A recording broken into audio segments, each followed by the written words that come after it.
It's just about that time, and this time this week is a Tuesday night at 7 o'clock Eastern Time with Cam Underwood from State of the U, talking Canes football. So we appreciate everybody jumping on the line. Please lock it in here. Hit the bell for the notifications once you've subscribed.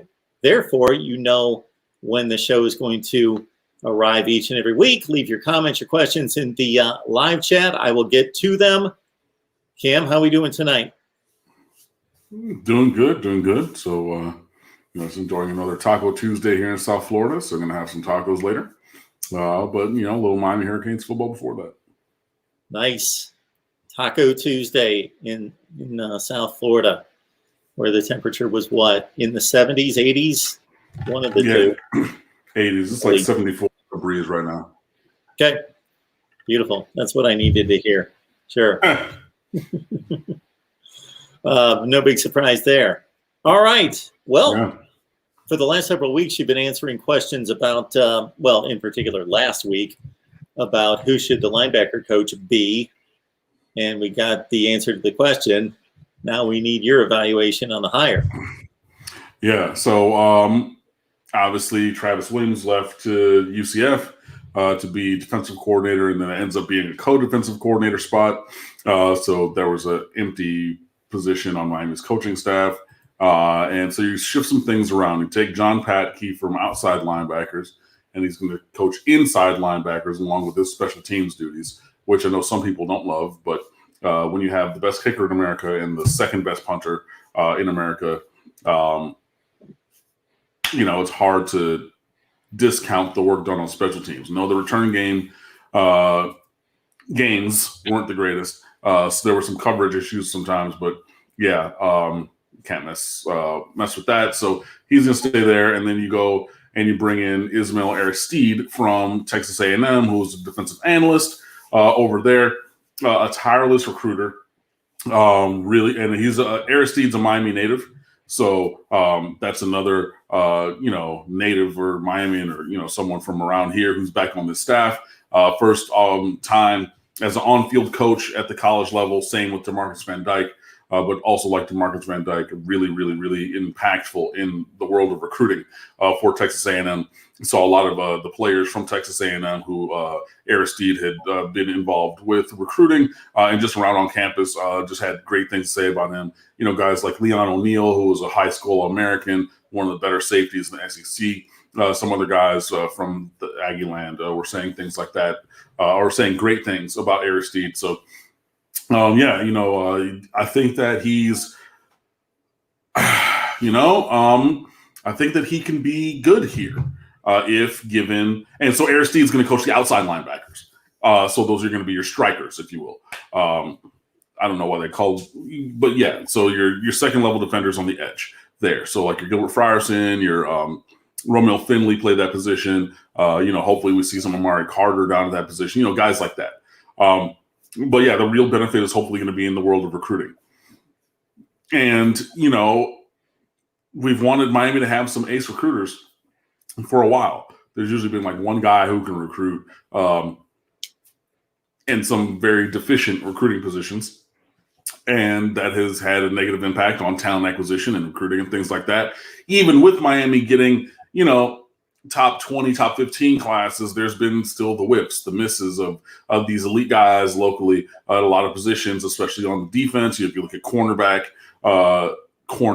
specifically, safety's been pretty good recruiting, but obviously defensive linemen as well. Even with some really good offensive linemen, you still miss on some and things like that. So really trying to upgrade the defensive chops of the staff that's on field, because those are the guys who are going to have the most impact because they can go in home, go out of, hypothetically speaking, even though, the NCAA extended their dead period all the way through May to the 1st of June at the earliest. But still, you really want to have some ace recruiters. You want to really go out there. You want to try to get these guys on campus. And, Manny Diaz is all in on that. Aristide is a young, energetic guy, like I said, who's a proven, impactful guy in the world of recruiting.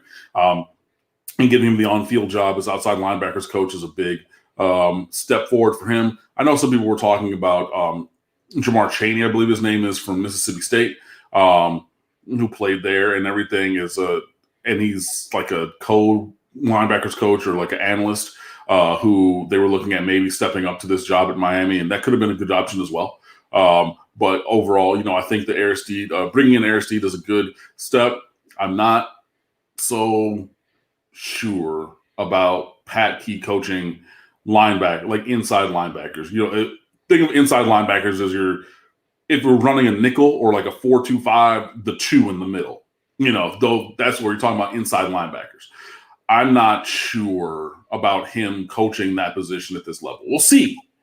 But I think that even with Pat Key being unproven at coaching that position, I think the added bonus of Aristide on the recruiting trail should hopefully cover that and more. So very excited to, again, get younger on the coaching staff, get more impactful in the world of recruiting, and another Miami native. So welcome back to the U. You have joined us for our Miami Hurricanes live edition with Cam Underwood from State of the U on a Tuesday night at 7 o'clock Eastern Time. Understand that because of scheduling that needs to be arranged each and every week, we just have to schedule the show whenever we can, meaning lock it in with a subscription, hit the bell for the notifications. That way you know when we're going live. Hopefully Cam will be right back. I don't know where he went, but I apologize for the 6 o'clock Eastern Time live stream that was scheduled. I did cancel that. Hopefully you guys got the notification for that, but I was not able to make that live stream at 6 o'clock Eastern Time tonight. All right, Cam, I'm going to follow up with the linebacking coaching hire in this manner. So I'm going to guess that you just want capable coaches, the very best of the best, regardless of where they come from. But do you believe that there is an advantage to bringing in local coaches, and would you like to see at least a portion of the staff come from the area? Absolutely. Especially when, it's the same thing as like all these elite defensive backs who've gone to Alabama. It's why not bring in these great guys from here, and like they choose to go elsewhere. Same thing with Travaris Robinson. He chose to go elsewhere as a player and then as a coach and things like that. So yeah, it's the state of Miami in terms of recruiting, South Florida, whatever you want to call it, it's its own beast, and having relationships with people down here and being able to recruit this area effectively, it's different for people who are from here. It just is. And I'm not from here. I've been here for 20 years now, but still, when you have these connections and everything, it has proven to be impactful in a positive way. And so, yeah, if all things being equal, I'm going to take the guy with South Florida ties, and I mean, if you can get like way better coaches, Rhett Lashley, as opposed to the guys who are here, then you're going to go get the better coaches and you're surround them with other guys. But yeah, if you have some of these other positions, Travaris Robinson, I would say that he's probably a better coach than some of the guys that are, at his position level. So then you went and got a better coach who happens to be from here. But DeMarcus Van Dyke, Ismail Aristide, you could probably find a guy coaching-wise on the field of a similar caliber at this point in their careers. But the difference for me, other things being equal, is they're from here. DeMarcus Van Dyke played at Miami. Aristide didn't play here. He played at Purdue, but he's from here. So yeah, let me bring those guys back. So absolutely same. It's on the coaching staff and in the front office, if you will. Same thing like on the field. All things being equal, give me the guy from South Florida. I'm going to steal that phrase, bringing guys back, and take it off into Fantasyland. So this is one of those, not even a hypothetical because it's an impossibility, but in Fantasyland, if you could bring back a player, I'm going to give you two. I'm going to give you one Kane that you could bring back from 5 years ago, 50 years ago, that you could suddenly make him 20 years old again just to bring him back because you would want him on this team. Who would you bring back? That's question number one. Question number two, just from a purely football fan standpoint, entertainment standpoint, who is a college football player from the past on another team that just you enjoy just watching that you would like to bring back just to watch him play college football again? For the Miami Hurricanes, I would take Antrell Roll because I need a number one cornerback. And I know Antrell played corner and safety in the league. But if you remember when he came out from Homestead, did he go to Homestead or South Dade? Oh, Jesus, I don't want to get that wrong. I know he's from Homestead, Florida. He went to one of the two schools. Yikes. I think it was South Dade. But either way, and if I got that wrong, the Homestead and South Dade people will let me know. But I think it was South Dade Senior High. And he was like everybody's All-American and played like that and played that at cornerback here. Was a top 10 draft pick at cornerback in the league and eventually transitioned to safety.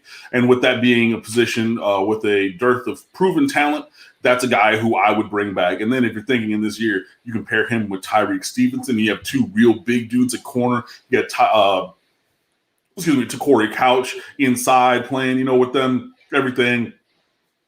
Yeah, that's who I would bring back from the Canes past. And look, you can go even further back. You go Ryan McNeil, who played for my Detroit Lions, was a first-round draft pick. There's many, but I would say a star cornerback, regardless of whom from Miami Hurricanes lore past. But I would say specifically Antrell Roll. In the world of college football,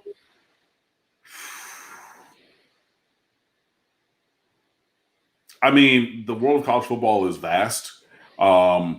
But I'll answer this two ways. So if I was just going to stick with any other Miami Hurricane, just because, again, the list is interminably long of how many amazing players played here at one time. Like any time during the past, if you will. Not even together on the 2001 team, but just who has put on the orange and green and been incredible. If I were to go even further or just anywhere, I would say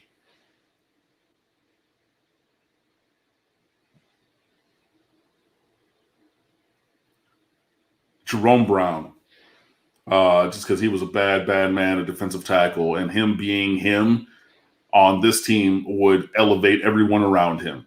I would say the number two would maybe be a Bryant McKinney, because he would help solidify the offensive line and create space in the passing and running games. If I were to go anywhere in the world of college football, sheesh.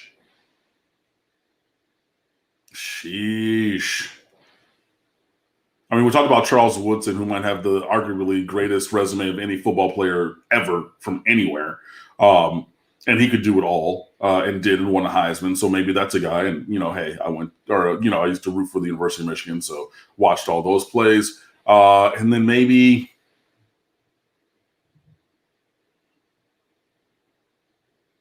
Reggie Bush.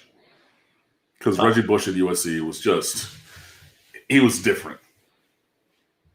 I asked that question at noon. We did a live stream at noon, and I predicted that I would get more Reggie Bush responses than anybody else. He was the first guy that came to mind as being just kind of a player that, if there was no attachment to the team whatsoever, just for sheer joy of watching a guy do his thing when he was at his best in college. Yeah.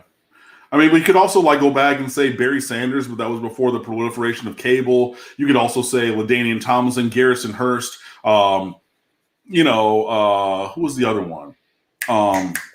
Marshall Faulk at San Diego State. Those were guys, who did big numbers. Randy Moss, and I saw people talking about Peter Warwick because they had the live stream with Cam Newton and a couple Ocho Cinco and a couple guys, and talking about Peter Warwick was maybe the best college football player ever. That's what they said from Florida State. And Peter Warwick was incredible. And Bomani Jones always makes the point that Peter Warwick might not have been the best wide receiver recruit in his own recruiting class. Because if you don't know, Randy Moss signed with Florida State in 1995 also and got kicked out, went to Notre Dame, got kicked out, and then he ended up at Marshall. It's verifiably true. Go look that up. So as great as Peter Warwick was, you're talking about, he might not have even been the best wide receiver recruit in his own class, and he was an incredible college player. You know what I mean? There were just, but there were so many guys, and especially if you think back into my youth in the 80s and 90s, and even going back a little bit further, you had all these guys who were really great, but maybe only seen and really known regionally before the proliferation of cable and national television in those kind of ways. So, there's a lot of guys that you can name, and then you can go back even further than that, of course, if you'd like to as well. So I'm going to ask you, Why does Charles Woodson arguably have the greatest resume of any player in history? He was Mr. Football in the state of Ohio in high school, won state championships there. He won a national championship at Michigan, was Defensive Player of the Year. He won another award on top of winning the Heisman. He's a multiple-time NFL Defensive Player of the Year, multiple-time Super Bowl champion, and an All-Pro at cornerback or did he only win the one? I think just one. If he only won the one, fine. But I won championships at every level. I was player of the year at every level. I won the largest award possible at every level, and I did it in major places. I don't like it, but the state of Ohio for high school football is one of the top 5 states. I was the best player there. I went to the University of Michigan. I was the best player there and won the Heisman. I go to the NFL, Defensive Player of the Year, all these kind of things, Super Bowl champion. Like, if you look at every level of achievement at multiple positions, it's quite possible in that rare air that there's no one with a demonstrated resume of performance and championship excellence greater than Charles Woodson. And if there is, then it's a short list, and I'm open to that. But he's got to be on the short list of players with the greatest resumes in the history of football. Yeah, certainly anybody that my mind drifts to is stacked at a certain level, is stacked at either the NFL level. Tom Brady, for example, didn't accomplish much in college, had a nice career, didn't accomplish anything close to Charles Woodson. High school? And not necessarily in high school, because he was scraping for offers coming out of high school. Whomever you want to mention, there's a, I don't want to call it a hole in the resume, because we're talking about guys that are just achieving at ridiculous levels. But yeah, to have a stacked, you set it up well in regards to individual and team achievements and awards at each level. Everybody I'm coming up with, either I'm not familiar with their high school resume, like a Roger Staubach, 5 Super Bowls, Navy, Heisman Trophy winner, whomever. Just throwing that at you. Okay, good stuff. All right, we've got Hurricane Logan, who must have wised up this show, but we appreciate the Super Chat contribution, because I let these Florida State guys know, Cam, last week when Hurricane Logan chimed in with the 52-10 Super Chat contribution. I said, you guys realize that I'm rooting for like 75-0 this year. I'm rooting for the Canes to win this thing like 75-0, or maybe 75-99. Well, that doesn't make any sense. Anyway, disregard that comment. We'll go with 75-0. And then Hurricane Logan, thank you so much for the contribution of 10-52. So where is the Florida State game being played this year? That'd be up there, I believe. Okay, there. So he even gets the prediction correct in terms of if you're looking at. No, he doesn't. He's looking at last year's score. Yeah, 52-10. Yeah, with you go with the road first and then the home team.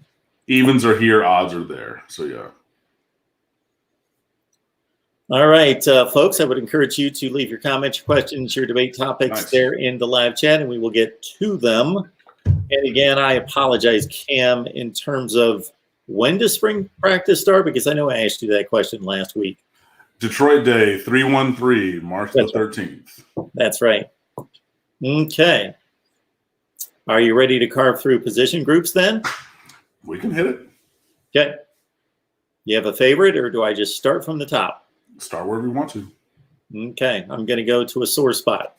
Let's go to cornerback to start out. Your 2021 spring preview at the cornerback spot. Yeah. This is really about who's going to develop and find the field, or, probably shuttle on elsewhere. So you bring in Tyreek Stevenson to start. You bring in, to Corey Couch. He had already passed Al Blades starting. You have DJ Ivy, who had started also. Al Blades is here as well. Isaiah Williams from Dunson, from Georgia is here as well. I don't know that there's anybody else. Marcus Clark is on the roster as well. He had an interception as a true freshman, so he's reprising that role. And then you have Malik Curtis, who, again, I think should play offense, but is going to play defense. And you just let those guys battle it out, really. The performance was not where it needed to be all the way through last year, and this is why you had a roster change or a depth chart change with Corey Couch moving to the forefront over Al Blades. DJ Ivy was really kind of bad. a couple games, but other than that, he was pretty serviceable. And again, that's kind of, I talked about that offensive lineman game where you would pick the name and number of an offensive lineman. And if, their name was called, you would take a shot, whether it was good or bad. But if you don't notice them, then they're kind of doing the job. It's kind of like the referees. If you don't talk about the referees, they're not interjecting themselves into the result. With DJ Ivey, it was a lot like that. Like when he was bad, he was being lit on fire, and it was terrible because like the performance, necessitated that kind of evaluation because it was absolutely terrible. But after that, you didn't really talk about him much because you're kind of doing the job. Had some completions here, but you're making some tackles. You're not really getting torched or anything like that. And now, obviously, everybody in that North Carolina game was back to the forefront on defense of being, abjectly terrible. Not just any one player, but every player who stepped on the field that day had times because we gave up almost 800 yards. So I'm not going to say that somebody was awesome in that game. That just didn't happen. But in terms of cornerback, DJ Ivey did settle in through the course of the year. Al Blades was up and down throughout a lot of the second half of the season. Then he also had to miss time with the heart issue that he's recovering from. So I'm not even sure that Al Blades is going to be on the field during the spring.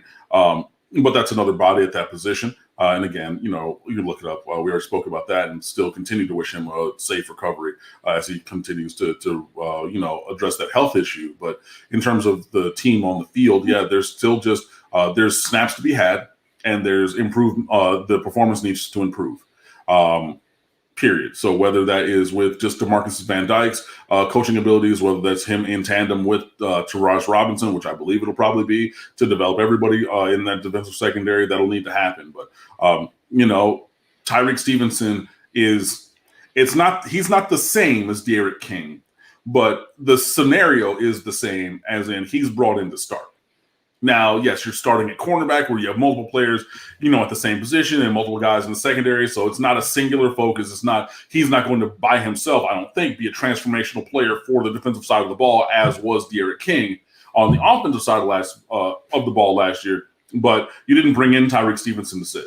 You brought him in to play. So he's going to play, and these other guys are going to play. And hopefully, we continue to see progression moving forward from all the guys, especially the guys towards the bottom of that depth chart, because you're only as strong as your weakest link. And sometimes last year we had to play the weak links and they were pretty weak. So if they develop a little bit, that'll help everybody.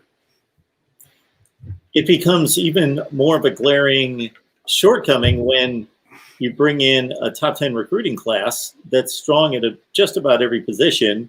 You have an issue at cornerback, and you don't bring in any cornerbacks in the recruiting class. Don't bring in any true cornerbacks, because Malik Curtis, like I said, he was mainly an offensive player in high school. You call him an athlete because he has that electric speed. So you're going to put him on defense and try to have a different dimension of speed over there, and use a skill set there as opposed to offense. Again, I don't agree with it, but if it works out, who cares if I agree, right? And then, the cornerback in your recruiting class was Tyreek Stevenson. The one who's played that position, perfected or working on perfecting that craft. That's the one in the recruiting class, is the one that you got from Georgia as a transfer.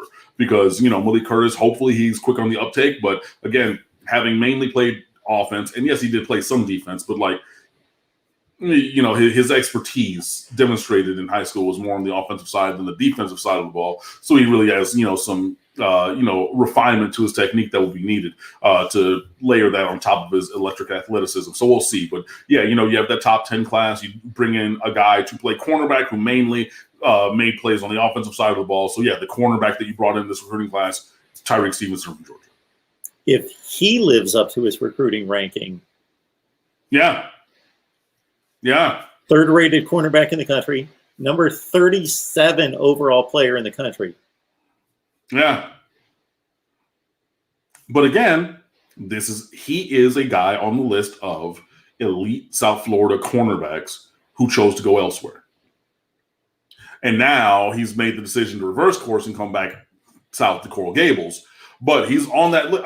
Number 3 at his position, number 37 overall. And people could have made the case if he, was an inch taller to, put him as top 25. 37 overall, you're just outside of 5-star range if you're talking about 247, who has about 32 5-stars a year. So you're the 5th best non-5-star player in your class, according to that, 32 5-stars, in a year. That's rarefied air, my friends. That's what we're talking about. Absolutely. Ronan, thank you so much for the super chat. Always appreciated, man. You know that. Appreciate all you guys do. Keep up the great work. I would ask that everyone consider joining Mark on Patreon. Thank you so much there. It doesn't cost much. You get 16 cents a day, but will help Mark massively. Support the vision. Go Canes. Thank you so much, Ronan. We appreciate that. And before we move on to another position, we had the conversation on a couple live streams this week concerning the Florida State Miami triumvirate in the state of Florida. Of course, FSU and Miami play each and every year because of the ACC connection and designated rivalry by the ACC schedulers. Florida State play at the end of each season as out of conference foes. It's that Miami-Florida game that only comes together once in a while. So you would be all in on a Miami-Florida series every year. Why would I not? I'm in on the Miami-anybody series. Like, I'll play anybody. We're playing Alabama this year. I don't, I know that, Florida wants to say, they play the SEC and they have a strong in-conference schedule and they're already playing Florida State and everything. And okay, but no, I would be with it. I don't run from anybody. All right. So you also brought in a top-notch safety, of course, out of this recruiting class in 2021. And were there any other safeties besides just James Williams? And that's certainly a lot. Cameron Kinchins. Cameron Kinchins, yes. Yeah, so that's two highly rated safeties, two blue chip guys. I missed Kinchins because he's already on campus. There he is. Yeah. Yeah, 23rd rated safety. So those guys, I would think, are going to factor into some competition.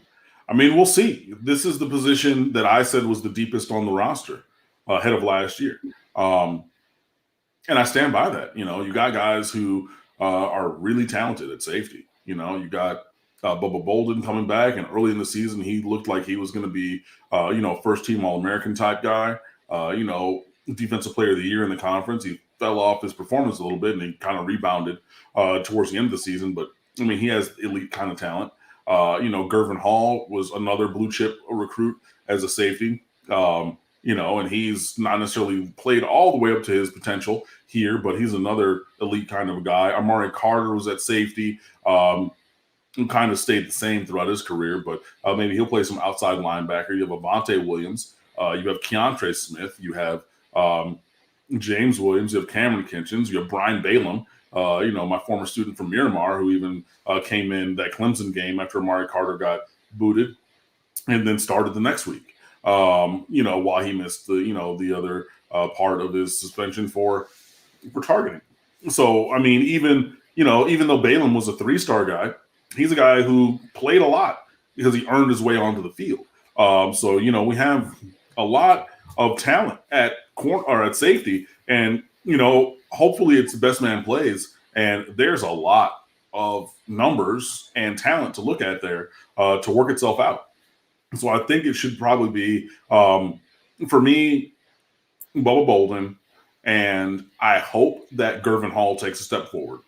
So that's your starting pairing, with Amari Carter trending more towards striker than safety. And then you have, the other guys filling in for rotation snaps. But if it ends up being a different group, it ends up being a different group. But where cornerback is a position of, at this time, the perception, or I think the state of reality is a relative lack of talent compared to other positions on the roster and unproven players. The position of safety has a wealth, an extreme wealth of talent, and proven players and elite prospects who are young and will hopefully have the ability to prove themselves. Guys like Avante Williams, who missed his entire 2020 season, is recovering from whatever medical issue plagued him. He's trying to find his way onto the field. James Williams, Cameron Kinchins, Keontre Smith is a third-year sophomore, now looking to take a step forward. Brian Balaam is a second-year freshman. trying to, having played as a true freshman and trying to take a step forward. So anywhere you look, there are candidates for playing time, like serious playing time. And yeah, the talent at that position is just higher. So hopefully they continue to play to that level, and T-Rob, helps to continue to develop them well.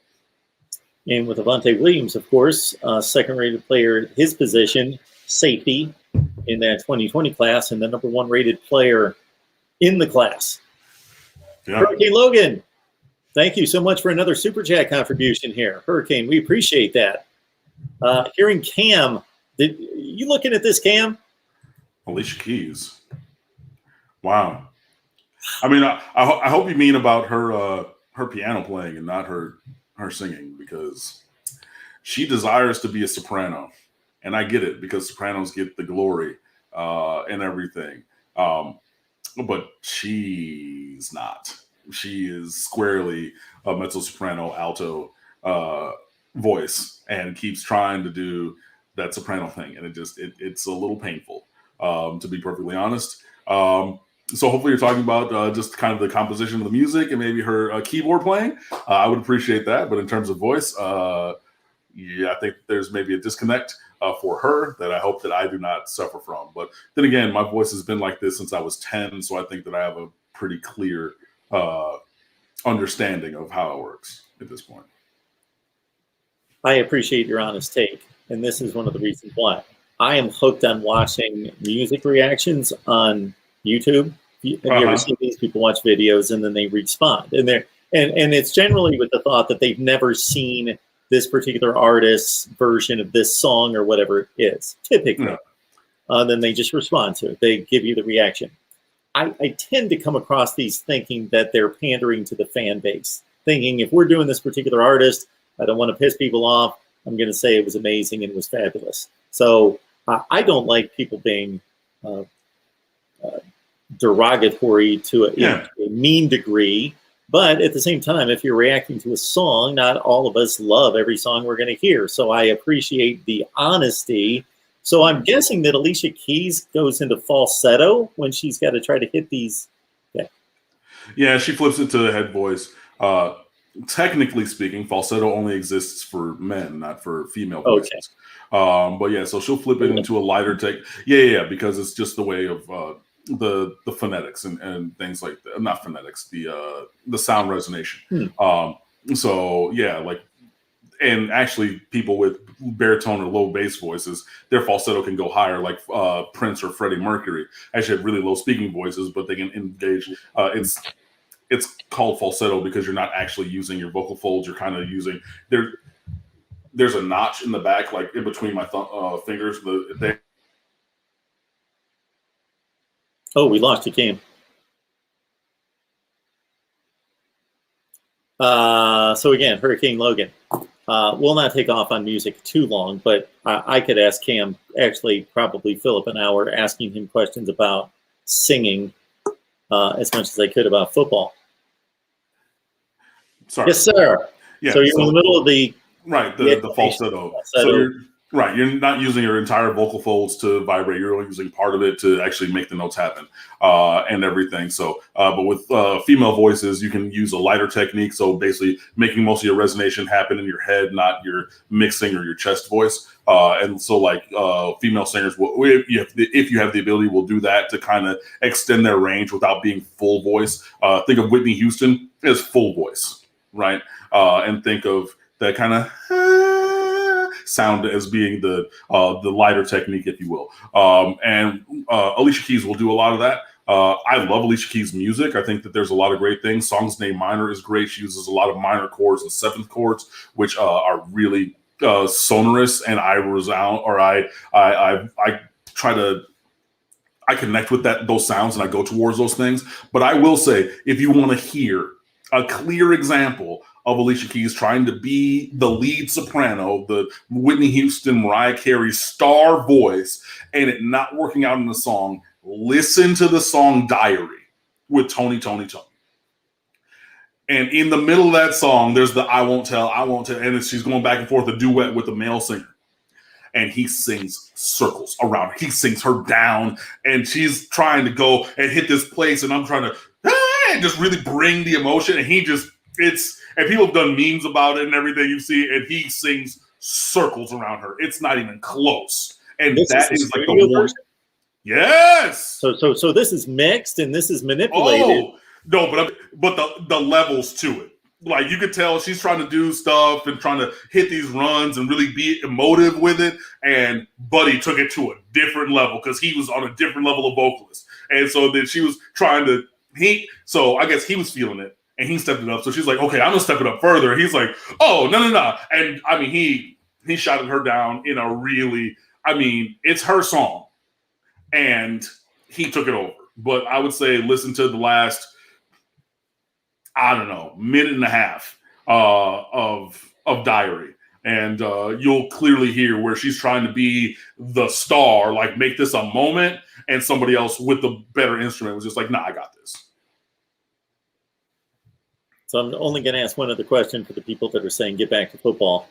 So with Mariah Carey, now when she hit the scene, I was blown away, like most people were, with her singing talent. Now, I would say, and of course, she's like 50 years old now, but even 10 to 12 to 15 years ago, I noticed a clear deterioration in her abilities. Mm-hmm. Yeah. Yep. Yeah, no, that's true.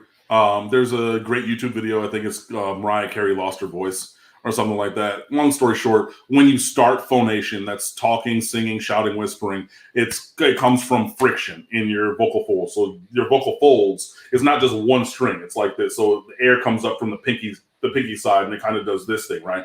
But when you start, you can slap them together, but think it's everything in like a 1-inch square.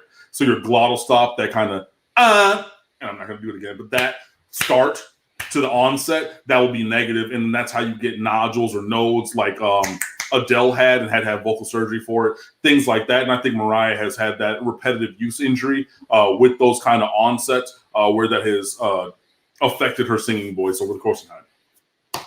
Anyway, football. Chuck C. Mark and Cam, thanks, fellas. Cornerback is not a weakness. Weakness in quotes. I don't know why that would need to be in quotes, but Chuck C will play along. We appreciate the super chat.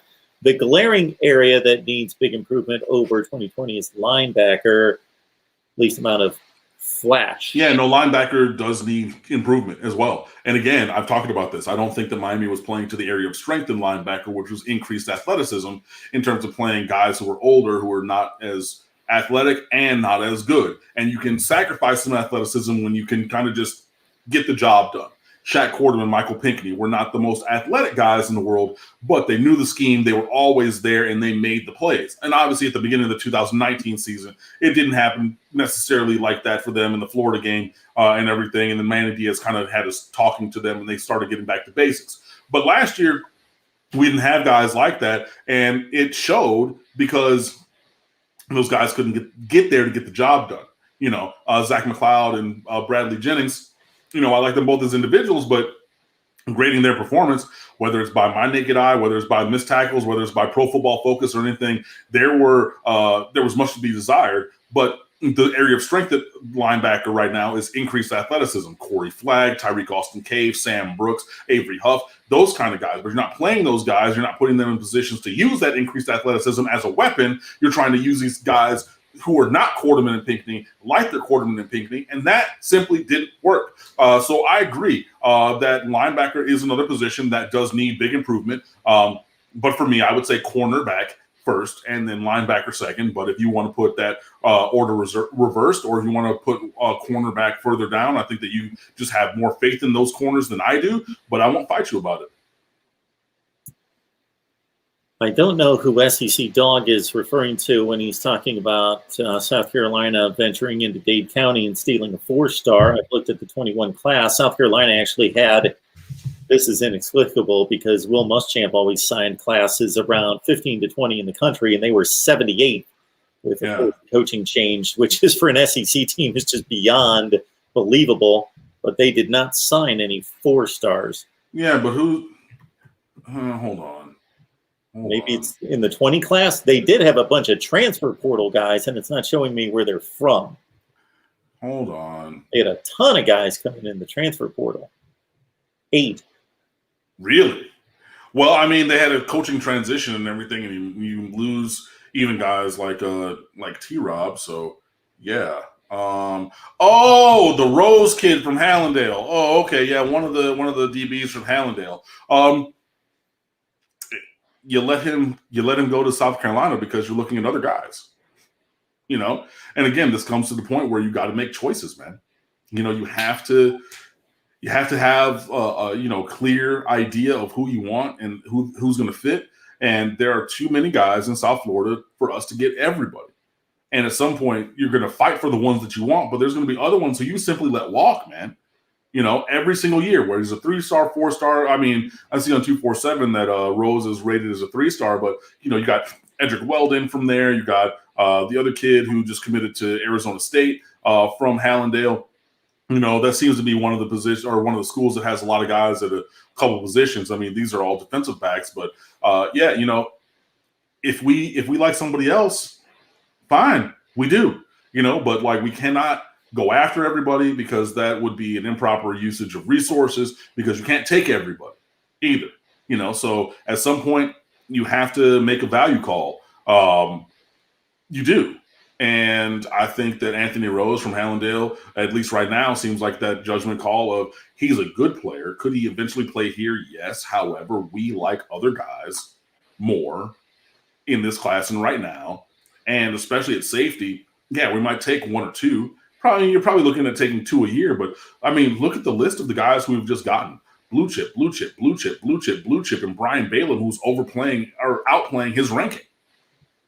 You know what I mean? Like, this is not a guy or not a position where we need to reach. This is not one where we're going to say, okay, I don't know, and I'm going to reach and try to see if I can make this work unless you really like that guy. So that's how you let South Carolina come in and take an Anthony Rose, because with all due respect to Anthony Rose, who I think could probably be a good player and he's committed to an SEC team, Miami's looking in a different direction, and that happens. Cam Underwood from State of the U joining us to talk Miami football each and every week here at MarkRogersTV, the voice of college football. So please lock it in. We appreciate the Super Chat contributions coming in from Chuck C., Hurricane Logan, Ronan. Thank you so much for those. Of course, keep in mind that our individual contributions keep us going here in terms of this specific show and the entire channel. Also that if you have any direct contact with a potential sponsor, please hit me up at MarkRogersTV at Gmail, whether that be from Miami or any other particular team's content or for the channel overall. And as Ronan has encouraged everyone tonight, hit me up on Patreon, 16 cents per day, exclusive live streams and watch parties and all sorts of things going on there in my predictions, which would have included 3-0 on Super Bowl Sunday. All right. Anthony Manzano. Cam, do you see any more South Florida cornerbacks from other schools going into the transfer portal during the season in Miami after going after them if DJ and Blades don't perform? I mean, the transfer portal has really changed things because guys can leave their current stations and go somewhere else. Schools and go somewhere else. So I think that that's here to stay. It's interesting to see who will go where. Are there guys from South Florida whom I think are going to leave whatever school that they're at currently? Yes, I do. Just because I think there's guys from everywhere, including at Miami, who are going to go elsewhere. You don't necessarily want all of those things to happen, but I think that they will. Excuse me. I think it's too early to say, okay, and I mean, there's so many, you know what I mean, of guys, defensive backs, cornerbacks, or whichever from South Florida who are at other places to say, okay, now and in February, are they going to leave their school during next season and end up at Miami? That's a lot of hypotheticals and, potential things put together. But I think the portal is here to stay. I think that Miami's use of the portal is here to stay. And hopefully we just get guys who fit what we're trying to do on the field. And if they happen to be from Miami or the local area, that would be added bonus. But we'll see how that works out down the line. Between Cinnaminson 96, he's offering up other artists to get evaluated, like Steve Carey and Karen Carpenter. Maybe we'll save that for another time.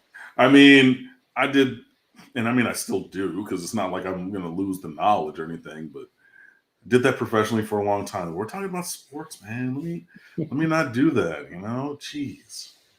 So I'm amused by that in connection with, in contrast to, I should say, to Tabardine, who has his usual rant of predictions, which includes Miami with a 99% chance of beating Alabama. Cool. And also that Miami actually did not get blown up by North Carolina. There were too many holding penalties that weren't called. I mean, there were holding penalties that were not called, but the game still transpired as it transpired. So, I mean, 62-26 and 778 yards of total offense and 553 of rushing offense. That's not getting blown out. Cool.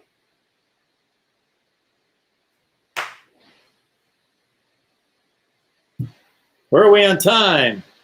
Oh, we got about 10 minutes left. You can fit some in for Cam. You responded to a question about linebacker. Do you have a full rundown of the linebacking core? Well, I mean, you have the two positions put together. You have inside linebackers. Again, if you're running a 4-2-5, you think of the two at the second level. And then your strikers will be that hybrid safety outside backer. So it's at can't run 4-2-5 without athletic linebackers. Jordan Bowman in Clemson knows that. Hello? Duh.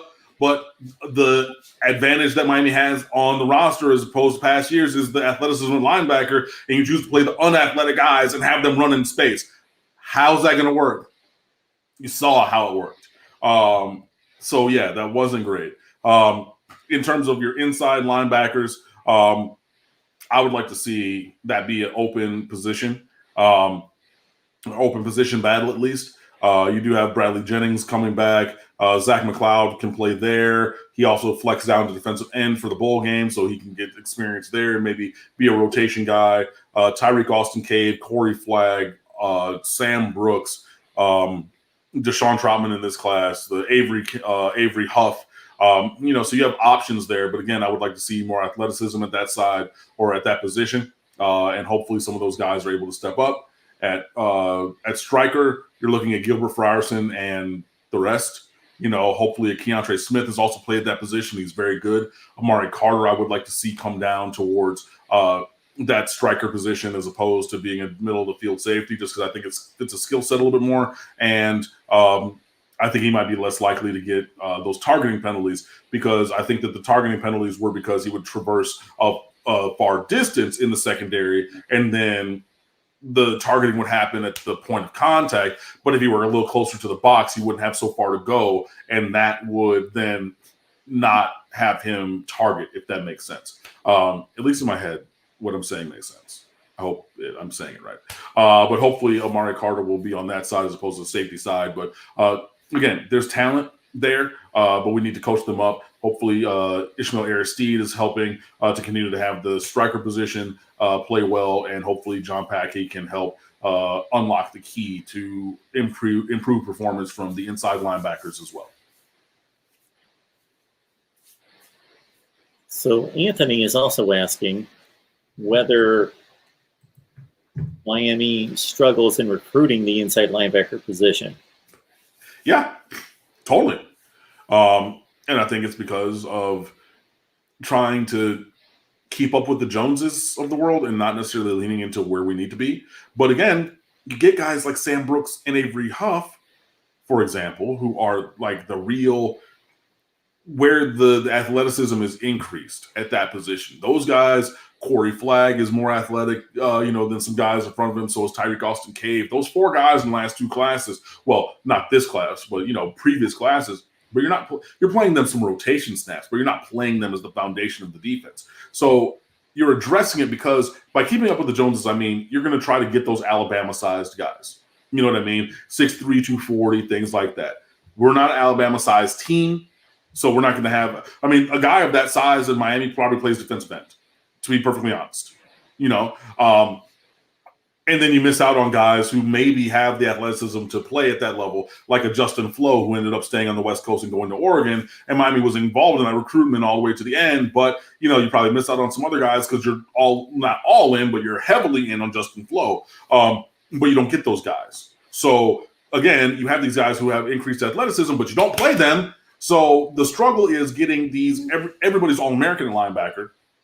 So you don't get those guys, but you do get guys who can fit if you give them things to do that fit their skill set, but we don't play them, or we play them and have them do other things in the scheme of the defense. So then what are you doing? So, yeah, there has been some struggles recruiting the linebacker position for sure. And I think I wrote about this before, but if you look back at it, that recruiting class of Pinckney, Quarterman, and McLeod 5-6 years ago, after that, Miami whiffed on every linebacker for years because nobody wanted to come and sit behind those guys.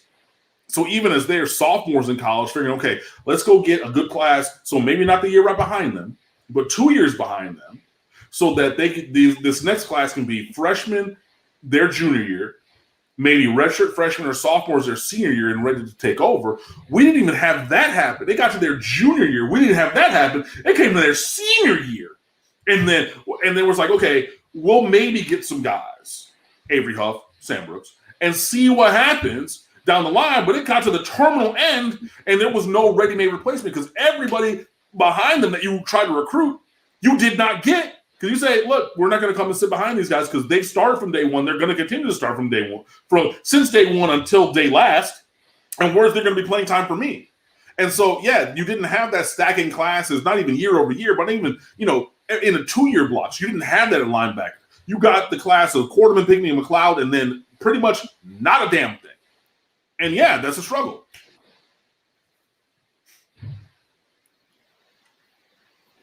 I will. If you're talking, this is a great question. Jamil Carter, what do I think about moving Bradley Jennings Jr. to an edge spot? If you do that, this is the all-star game question, Mark. If you want him to go here, who snaps are you taking from them to give to Bradley Jennings Jr. on the edge? Because for me, I don't see any defensive end whose snaps I want to take some of to give to Bradley Jennings Jr. at defensive rush end. I don't see it. And I know that we have young guys now, but you're bringing DeAndre Johnson from Tennessee. You have Jafari Harvey coming back. You know, you have other guys on this roster who are 4 stars and 5 stars. Well, not 4 stars, excuse me, at defensive end. You got a lot of talent in that room. And maybe it's time for guys, you know, a Chance Williams can take a step forward. A Cam Williams, who's a year ahead of Chance Williams, not related, just the same last name, but he's looking to take a step forward, number 22 on your roster. You have all these other guys who are looking to really now step into these roles because Gregory Rousseau, Quincy Roche, and Jalen Phillips are now going on to the NFL, so there's snaps to be had from some very talented blue-chip rush ends, right? And you say, okay, well, I don't know if they're going to do this and da-da-da. When guys have left, the next guy up, especially on the defensive line, has performed over the last few couple years, right?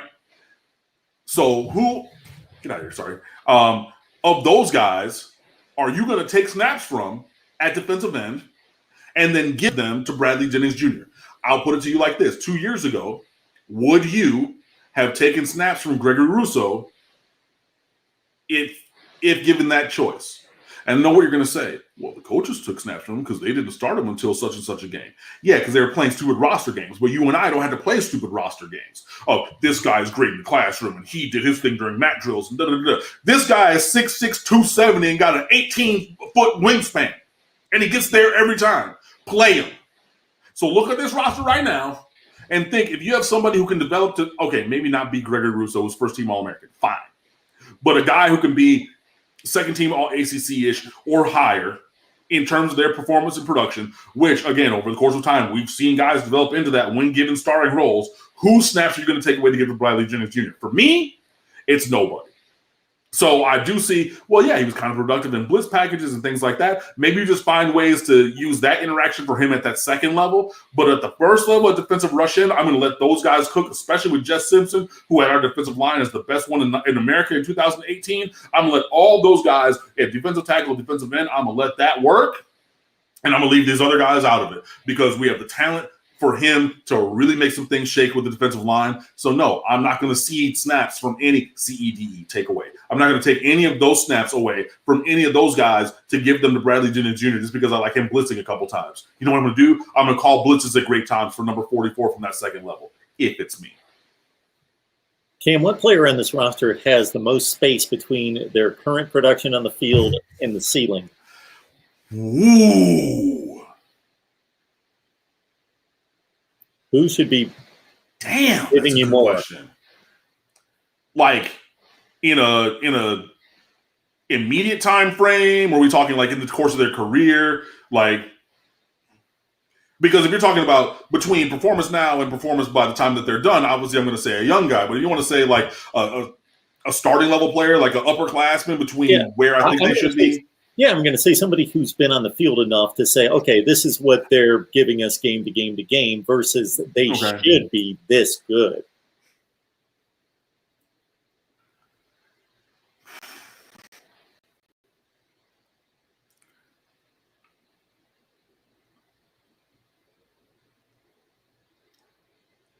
Gervin Hall.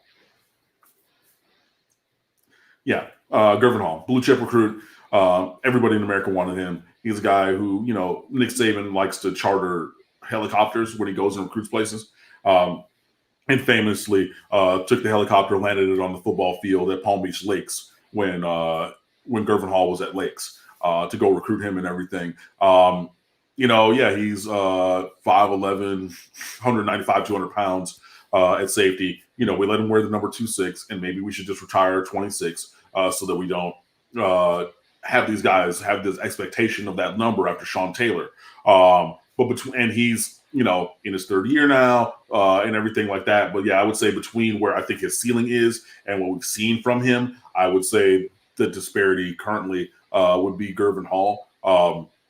I'm not going to say any of the wide receivers just because I think that they've proven that whatever high ceiling, cachet, profile, potential, whatever you want to call it, coming in from high school, I think that was maybe overinflated. So guys like a Mark Pope, I think that while he was a 5-star on Rivals and a 4-star on 247 and did all these great things. And look, like I said, saw him do things. He won Southwest State Championship because they called a play for D. Wiggins, incomplete, called timeout. He said, coach, call the same play, put me over there, and I'm going to win. Boom. He won. They won the state championship 72 yards later. Boom. You know, all that kind of stuff. I think maybe that his game just didn't translate or something with that. So I'm not going to say that where he's been and where his performance ceiling is are that great. I think that the ceiling for Gervin Hall's performance is higher than I think that Pope and Wiggins is. And I've talked ad nauseum about the fact that they were dropping 1 out of every 6 or 1 out of 7 passes that was directed towards them last year. And that just simply has to improve. So, yeah.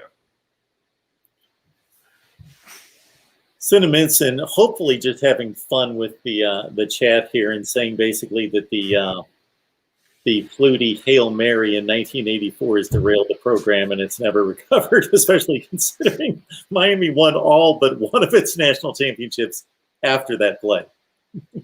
That's exactly what I was going to say when I saw that come down. So Mark made my point for me. So, all right. Good stuff. Good stuff. Actually had somebody call today. I'm not going to name the name, but actually had somebody call today. We were asking the same question that I asked you. You know, what player, if you could bring back any player, over the course of college football history, just to watch play or play for your team. So somebody called up and they said Kyle Trask, but they did not, as it turned out, know if Kyle Trask played last year, nor whom Kyle Trask played for. Oh, nice. But this was the person that they most missed watching play. So. Yeah, and it's funny because I saw there was a Florida fan, it was a player, after one of their practices said that Emory Jones throws the ball as well as, if not better than, Kyle Trask while being a transformational runner as well. And I quoted that and I said lying with all these greater than signs because, like, come on. But whatever, they're going to play the inferior player at quarterback again, like they did when they kept Cam Newton on the bench for the player that they played in front of him, because Anthony Richardson should be starting for them if they were being real about it but they don't want to be real about it, so they're going to play Emory Jones and leave the better player on the bench, just like they did with Cam Newton on the bench. And you can look up who they left him on the bench for, and I'm right. But at least that was understandable. Whatever. That kid produced at a very high level. Some would argue he's the greatest collegiate quarterback of all time. I'm not going to say that. Right. It's at least a reasonable statement to make. Cam Newton did everything that player did in a single season at Auburn that player did in his entire career at Florida. Sure. I'm just saying. But hey, that's the thing that UF likes to do. They like to play, the wrong guy, the quarterback. And hey, it makes it fun for me. So whatever. But I mean, yeah, you're sitting here saying that Emory Jones is as good as, if not a better thrower, passer of the ball than Kyle Trask. I don't care who tell it. So go ahead.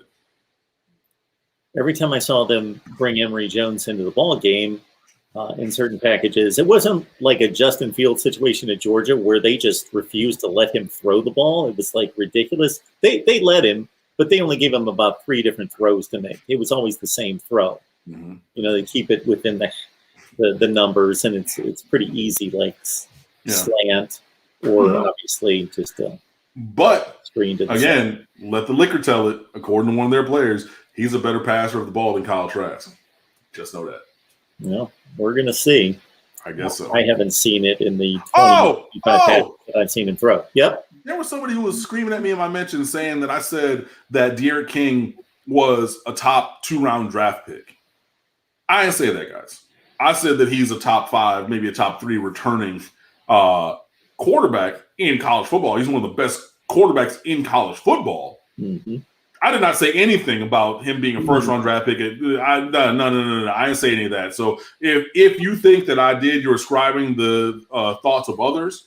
And like this guy wanted to fight me in mentions and everything. That, I saw it on the live stream. I dare defy you to go see where I said that previously. I did not. I honestly did not. Because, I like to pick my words carefully, and words mean things. But yeah, no, I mean, I'm not going to sit here and say that De'Aaron King is not one of the top 5 returning quarterbacks in college, because he is. But yeah, no, anything past that, I didn't say it. So talk to somebody else about it. Yeah. I actually remember you making that comment, and you were specific to coming back to college, not NFL. I mean, right, the specificity is a great thing, and I try to be specific, but apparently that guy decided that he wanted to hear what he wanted to hear, and then so he wanted to scream at me about it, and I just, banished him to the eternal land of silence, so I'll never see a word that he says on Twitter again. But, I just wanted to clear that up for everybody in case y'all were misled or were listening slow like he was, because I know I do talk fast sometimes. But, it's not the fact that I was talking fast. He was listening slow and also just blatantly, blissfully incorrect for him. So I just wanted to be sure that I cleared that up for everybody. Absolutely. Like you, I welcome the debate, but just at least get my words accurate so we can have the right debate. Thank you. Cam Underwood, State of the U. Please join him and the rest of the staff over there at SB Nation. Again, it's State of the U. Anything in particular you want to highlight?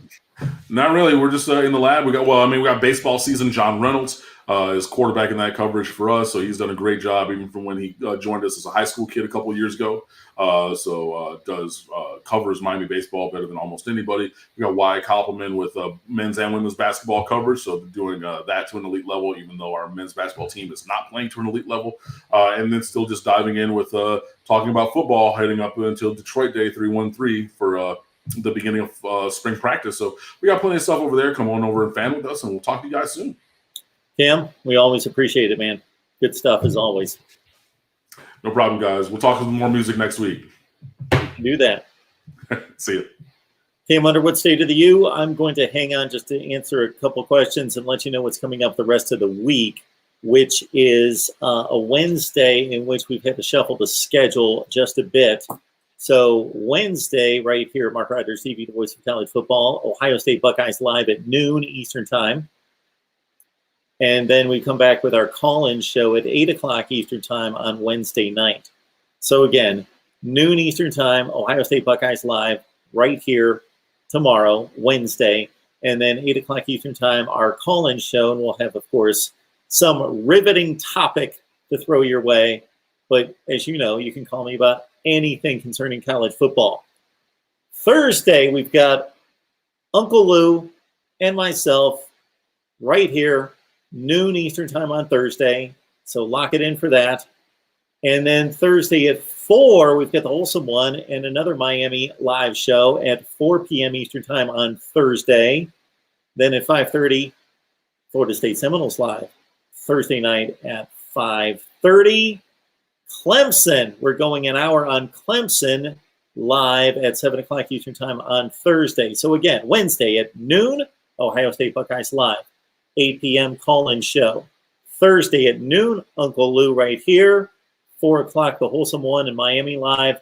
And then 5:30, Florida State Seminoles live. 7 o'clock, Clemson Tigers live. All right, we will see everybody soon. Ronan, Chuck C., Hurricane Logan, thank you so much for the super chats. Your individual contributions keep this going, folks. Venmo, Cash App, and PayPal are options as well. Right here at MarkRogersTV, the voice of college football. We will see you next time. Let me catch any other comments to the live chat. And yes, thank you so much, you Goldwire. Hit the like button. It always helps. There he is, DeAndre, chiming in at the last second here. Good to see you, DeAndre. 7 o'clock Thursday night. Hope you got my message. 7 o'clock Thursday night if you can make it. Talking Clemson.